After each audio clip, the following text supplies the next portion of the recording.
യമുനാ തീരത്ത് താജ്മഹലിൻ്റെ മറുകരയിൽ അതേ രൂപത്തിൽ മറ്റൊരു നിർമ്മിതിക്ക് ഷാജഹാൻ പദ്ധതിയിട്ടിരുന്നു. തൻ്റെ പ്രിയപത്നി മുംതാസിൻ്റെ ഓർമ്മയ്ക്കായി ഷാജഹാൻ മാർബിളിൽ തീർത്ത താജ്മഹൽ ഇന്നും ഒരു ലോകാത്ഭുതമായി തുടരുന്നു.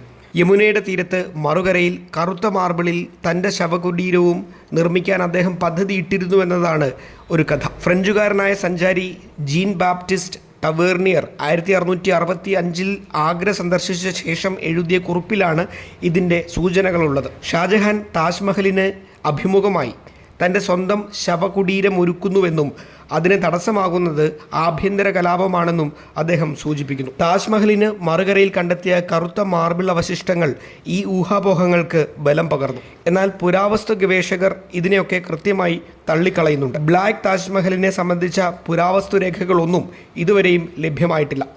ഉത്തരമില്ലാത്ത ഒരു ചോദ്യമായി അതും ചരിത്രത്തിൽ തുടരുന്നു.